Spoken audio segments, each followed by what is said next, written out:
Hi friends, ఈ వీడియోలో మనం ఎడ్యుకేషనల్ ఎఫీఫ్ అని ఇది 7 మరియు 10వ తరగతి విద్యార్థులకు ఆన్లైన్ ద్వారా కాంపిటీషన్ పెట్టి దాదాపు 9 లక్షల ప్రైజ్ మనీ ఇచ్చేటువంటి ఒక కాంపిటీషన్. దీని గురించిన పూర్తి వివరాలు మనం ఈ వీడియోలో తెలుసుకున్నాం.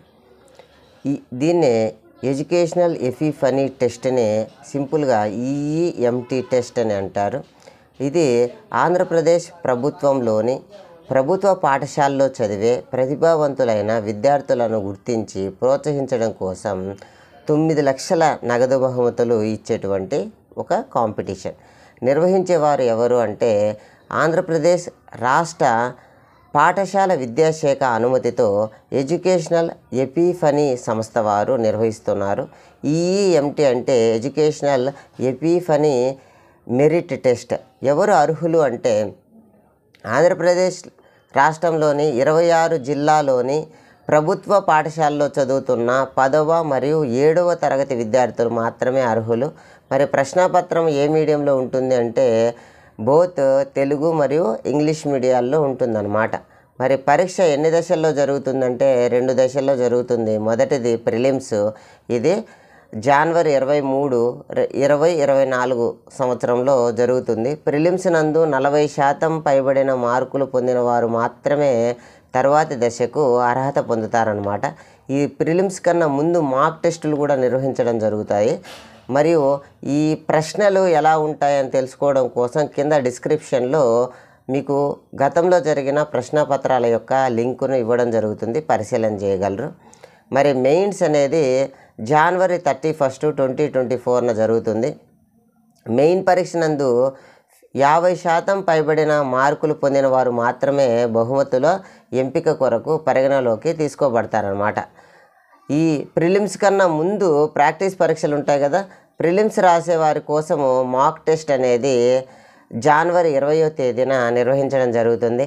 మరి మెయిన్స్ రాసే వాళ్ళ కోసం మాక్ టెస్ట్ 27th జనవరిన జరుగుతుందన్నమాట. మరి ఈ ఈఈఎంటీ 2024కి సంబంధించిన సిలబస్ ఏంటి అంటే ఆంధ్రప్రదేశ్ అకాడమిక్ క్యాలెండర్ని అనుసరించి 2023-24కు అనుసరించి డిసెంబర్ 2023 వరకు ఉన్న సిలబస్ను అడుగుతారనమాట. మరి ఏ సబ్జెక్టులు అడుగుతారు అని అంటే మ్యాథ్స్, సైన్స్ అంటే ఇందులో ఫిజికల్ సైన్స్ మరియు బయాలజికల్ సైన్స్, సోషల్ ఇవి డిసెంబర్ వరకు గల సిలబస్లోంచి అడుగుతారు. మరియు జనరల్ నాలెడ్జ్, కరెంట్ అఫైర్స్ విద్యార్థి స్థాయిని బట్టి అంటే 7th మరియు 10th కదా, 7th విద్యార్థులకు అయితే వాళ్ళ స్థాయిని బట్టి, 10th విద్యార్థులకు వాళ్ళ స్థాయిని బట్టి అడుగుతారు. అదేవిధంగా మేధా సంబంధమైన ప్రశ్నలు అనేటి, లాజికల్ ప్రశ్నలు అనేటి తరగతి స్థాయిని బట్టి అడగడం జరుగుతుందన్నమాట. మరి పరీక్ష స్వరూపం ఎలా ఉంటుందంటే ప్రిలిమ్స్ అనే వాటిలో 60 క్వశ్చన్స్ వస్తాయి 100 మార్క్స్కి, మెయిన్స్లో కూడా 60 క్వశ్చన్స్ ఉంటాయి 100 మార్క్స్కి. మరి పరీక్ష యొక్క నిడివి ఎంత అని అంటే ప్రిలిమ్స్ 60 minutes అంటే 1 hour అనమాట, మెయిన్స్ కూడా 60 minutes అంటే 1 hour. మరి ప్రశ్నలు 60 ప్రశ్నలే 100 మార్క్స్ కంటే అన్నీ కూడా 1 మార్క్వే ఉండవని మనకు అర్థమవుతుంది కదా. మరి ప్రశ్నలు ఎన్ని రకాలు ఉంటాయంటే 3 రకాలుగా ఉంటాయి. ఇందులో తేలికపాటి ప్రశ్నలు 1 మార్కుటి, మధ్యస్థంతి 2 మార్క్స్టి, కఠినతరమైన ప్రశ్నలు 3 మార్క్స్ ఉంటాయన్నమాట. రిజిస్ట్రేషన్ యొక్క గడువు అనేది ఈ సంవత్సరం 2023 డిసెంబర్ 27 నుంచి నెక్స్ట్ ఇయర్ జనవరి 8 వరకు అనమాట. మరి రిజిస్ట్రేషన్ ఫీజు ఏమైనా ఉంటుందా? ఇంత ప్రైజ్ మనీ ఇస్తున్నారంటే ఎటువంటి రిజిస్ట్రేషన్ ఫీజు లేదు, ఉచితం, పూర్తిగా ఉచితం అనమాట. మరి రిజిస్ట్రేషన్కి సంబంధించిన లింక్ ఇక్కడ ఇవ్వడం జరుగుతుంది. దీన్ని కింద కామెంట్ సెక్షన్లో మరియు డిస్క్రిప్షన్లో ఇవ్వడం జరుగుతుంది, ఒక్కసారి పరిశీలన చేయగలరు. మరి రిజిస్ట్రేషన్ ఎలా చేసుకోవాలి, ఏమేమి అవసరం అనేది ఒక్కసారి మనం ఈ లింకును టచ్ చేసి ఆ లింకులోకి వెళ్దాం. ఒక్కసారి లింకును మీరు గాన ఈ విధంగా టచ్ చేస్తే మనకు ఈ పేజ్లోకి తీసుకెళ్తుంది. ఇక్కడ ఏమేమి అవసరం ఒక్కసారి గమనిస్తే స్టూడెంట్ యొక్క డీటెయిల్స్, స్టూడెంట్ యొక్క సర్నేము అంటే ఇంటి పేరు, నేమ్ పేరు, మరియు స్టూడెంట్ లేదా పేరెంట్ యొక్క కాంటాక్ట్ నెంబర్, మెయిల్ ఐడి, విద్యార్థి యొక్క డేట్ ఆఫ్ బర్త్, జెండర్ బాయా గర్లా, మరియు రాసే విద్యార్థి యొక్క ఫోటో 2 MB కన్నా తక్కువ సైజులో ఇక్కడ బ్రౌజ్ చేయవలసి ఉంటుంది. 7th క్లాసా లేదా 10th క్లాసా అనే విషయాన్ని ఇక్కడ పొందుపరచాలి. అదేవిధంగా సెలెక్ట్ ద డిస్టిక్, ఏ డిస్టిక్కి సంబంధించిన వాళ్ళు అనేది, మరియు సెలెక్ట్ ద మండల్, ఆ డిస్టిక్లో ఇక్కడ డిస్టిక్ సెలెక్ట్ చేసుకున్న వెంటనే అందులోని మండలాలన్నీ కూడా హైలైట్ అవ్వడం జరుగుతుంది. అదేవిధంగా స్కూల్ యొక్క పేరు మరియు స్కూల్ యొక్క హెడ్ మాస్టర్ గారి పేరు లేదా ప్రిన్సిపాల్ గారి పేరు, అన్ని విషయాలు ఓకే అని ఇక్కడ టిక్ మార్క్ పెట్టి సబ్మిట్ పైన క్లిక్ చేయాలన్నమాట.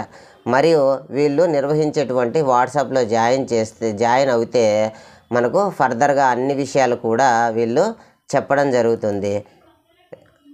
ఇంకా ప్రైజ్ మనీ విషయాలకు వస్తే ఇక్కడ మండల స్థాయిలో అయితే కేవలం మండల స్థాయిలో గెలుపొందిన విద్యార్థులకు, ప్రథమ స్థానం వచ్చిన వాళ్ళకి మెడల్ మరియు ప్రశంసా పత్రం ఇస్తారు. ఈ స్థాయిలో ఎటువంటి మనీ అనేది ఇవ్వరన్నమాట మండల స్థాయిలో. మరి అదేవిధంగా ద్వితీయ మరియు సెకండ్ మరియు థర్డ్ ప్లేస్లో వచ్చిన వాళ్ళకు మెడల్ ఏం లేకుండా ప్రశంసా పత్రం ఇస్తారు. అదే జిల్లా స్థాయికి ఎంపిక అయితే ఇలా జిల్లా స్థాయిలో వచ్చిన విద్యార్థులకు 10th క్లాస్ విద్యార్థులకు అయితే ప్రైజ్ మనీ ఈ విధంగా 8,000, 6,000, 4,000, అదే 7th అయితే 5,000, 4,000, 3,000. ఈ స్థాయిని దాటి జిల్లా స్థాయిని దాటి రాష్ట్ర స్థాయికి గన ఎంపిక అయితే వాళ్ళలో ఫస్ట్ ప్లేస్కి 30,000, సెకండ్ ప్లేస్కి 25,000, థర్డ్ ప్లేస్కి 20,000, అదే 7th క్లాస్ వాళ్ళకైతే 20, 15, 10,000 ఈ విధంగా నగదు బహుమతులతో పాటు జ్ఞాపిక ప్రశంసా పత్రాన్ని కూడా అందజేయడం జరుగుతుంది. ఇంకా పాత ప్రశ్నపత్రాలు వీటన్నిటి కోసం ఈ సైట్ని మనల్ని విజిట్ చేయమంటున్నారు. ఈ సైట్లోకి ఒకసారి వెళ్తే ఈ సైట్ యొక్క ఇంటర్ఫేస్ ఈ విధంగా ఉంటుంది. ఇక్కడ హోము, అబౌట్ మరియు ఈఎంటీ పోర్టలు అన్ని నిమిషాలు ఇక్కడ రిజిస్ట్రేషన్ కూడా మనం కావచ్చు అనమాట. ఇక్కడ రిజిస్ట్రేషన్ తగిలి ఈ పోర్టల్లో ఏవైతే కరెంట్ అని ఉంది కదా, ఇక్కడ స్టూడెంట్ రిజిస్ట్రేషను, ఈఎంటీ అప్డేట్స్, ఇక్కడ సిలబస్, ఇక్కడ తగిలి సిలబస్ను మరియు ముఖ్యమైన తేదీలని, ప్రీవియస్ పేపర్లను మరియు అదర్స్ ఇవన్నీ కూడా మనం డౌన్లోడ్ చేసుకోవచ్చు. ప్రీవియస్ పేపర్లు అయితే కింద డిస్క్రిప్షన్లో కూడా ఇవ్వడం జరుగుతుంది మరియు కామెంట్ సెక్షన్లో ఫస్ట్ కామెంట్గా పిన్ చేయడం జరుగుతుంది. ఈ అన్ని అంశాలను దృష్టిలో ఉంచుకొని ఇది మంచి ప్రైజ్ మనీ, ఎటువంటి రిజిస్ట్రేషన్ ఫీజు లేదు కాబట్టి విద్యార్థులను ఎంకరేజ్ చేసి ఈ పరీక్ష రాపించవలసిందిగా కోరుకుంటున్నాను. ఈ వీడియో చూసినందుకు ధన్యవాదాలు. మరిన్ని మంచి వీడియోల కోసం మన ఛానల్ని సబ్స్క్రైబ్ కాగలరు. Thank you one and all.